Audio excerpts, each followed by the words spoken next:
1. When teaching adult learners how to calculate ratios in a basic math and science test preparation course, which instructional approach best aligns with adult learning principles? A. Using abstract lectures without examples. B. Relating ratios to real-world contexts, such as mixing solutions. C. Memorizing formulas without application. D. Assigning repetitive worksheets only. 2. A facilitator designing a test item on Newton's second law of motion should prioritize which principle of curriculum development? A. Aligning the question with measurable learning objectives. B. Avoiding connections to prior knowledge. C. Using outdated textbook references. D. Designing questions unrelated to course goals. 3. Which communication strategy is most effective when providing feedback to an adult learner who miscalculated the square root in a math problem? A. Correcting publicly without explanation. B. Delivering constructive, private feedback with error analysis. C. Ignoring the error to maintain confidence. D. Giving the correct answer without learner involvement. 4. When evaluating learners' ability to balance chemical equations, which evaluation method best supports higher-order thinking? A. Multiple choice recognition only. B. Requiring step-by-step demonstrations of balancing. C. True, false recall of rules. D. Asking for definitions of chemical terms. 5. In mentoring a learner who struggles with graph interpretation in physics, which approach is most effective? A. Providing guided practice with real-world data sets. B. Encouraging memorization of graph types only. C. Criticizing mistakes to encourage improvement. D. Removing graph-based questions from practice. 6. Which regulatory compliance issue is most relevant when creating a standardized basic math and science test? A. Ensuring test security and confidentiality of results. B. Allowing instructors to share answer keys freely. C. Avoiding alignment with accreditation standards. D. Ignoring institutional testing protocols. 7. When developing a curriculum on fractions for adult learners, which principle should guide the content sequence? A. Progressing from concrete to abstract applications. Beginning with abstract algebraic manipulation. C. Skipping basic conceptual understanding. D. Randomly mixing advanced and beginner topics. 8. In evaluating scientific literacy, which question format best measures applied knowledge rather than rote memorization? A. Asking learners to recall the definition of photosynthesis. B. Having learners design an experiment demonstrating photosynthesis. C. Asking for the chemical formula of glucose. D. Requiring learners to list chloroplast parts. 9. A mentor guiding a learner in math test preparation observes persistent errors in decimal placement. What is the best mentoring technique? A. Modeling problem solving and encouraging self-correction. B. Providing the correct answers without explanation. C. Assigning only multiple choice drills. D. Ignoring errors to build confidence. 10. Which evaluation method most effectively measures understanding of the scientific method in adult learners? A. Multiple choice recall of steps. B. Designing and presenting a simple experiment. C. Matching definitions of terms. D. Memorizing the order of procedures.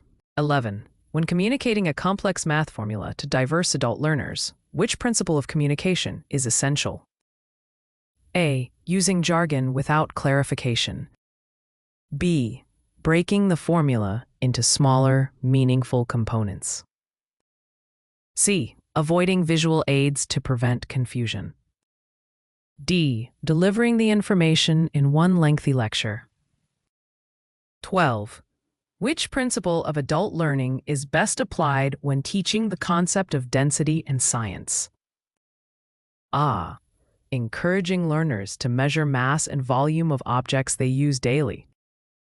B. Presenting only the textbook definition. C. Using irrelevant theoretical examples. D. Providing no hands-on activities. 13. A test developer needs to ensure fairness in math assessments. Which strategy demonstrates regulatory compliance? A. Providing equal access to test preparation resources. B. Offering additional formula sheets only to select groups. C. Using biased language favoring certain demographics. D. Designing items unrelated to the stated objectives. 14. When evaluating adult learners' ability to apply the Pythagorean theorem, which question type best demonstrates understanding? A. Memorizing the formula a squared plus b squared equals c squared. B. Solving real-world word problems involving right triangles. C. Writing the theorem verbatim. D. Matching the theorem to mathematicians' names. 15. Which mentoring approach is most effective when learners show anxiety about timed math tests? A. Coaching them on pacing strategies and practice under timed conditions. B. Criticizing their slow performance. C. Avoiding timed practice altogether. D. Giving extra time without preparation strategies. 16. When creating math curriculum for adults, which curriculum development principle ensures progression? A. Building from learners' prior knowledge and workplace applications. B. Starting with advanced calculus. C. Ignoring learners' backgrounds. D. Skipping foundational arithmetic. 17. In communicating science concepts to adult learners, what is the most effective technique to foster comprehension? A. Relating concepts to learners' personal and professional experiences. B. Relying solely on memorization exercises. C. Avoiding discussion or interaction. D. Presenting all information in written form only. 18. An instructor evaluating problem-solving in electricity and circuits should prioritize which type of assessment? A. Authentic performance-based tasks like circuit building. B. Multiple-choice recall of definitions only. C. True-false recognition of terms. D. Listing the names of electrical units. 19. When mentoring learners in math test preparation, how can formative assessment support progress? A. By providing continuous feedback and adjusting instruction. B. By relying only on a final exam score. C. By giving feedback once at the end of the course. D. By avoiding assessments to reduce pressure. 20. Which principle of adult learning is best demonstrated when instructors allow learners to choose science experiment topics? A. Promoting autonomy and self-directed learning. B. Reducing learner involvement in decision-making. C. Enforcing strict topic uniformity. D. Avoiding learner preferences.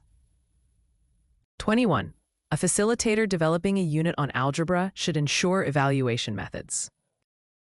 A. Measure application through problem-solving tasks. B. Focus only on rote memorization of formulas. C. Test learners on historical facts about algebra. D. Use matching exercises exclusively. 22. In ensuring compliance, what must be verified when administering a standardized math and science test? A. Test accommodations are provided for eligible learners. B. Results are shared without confidentiality safeguards.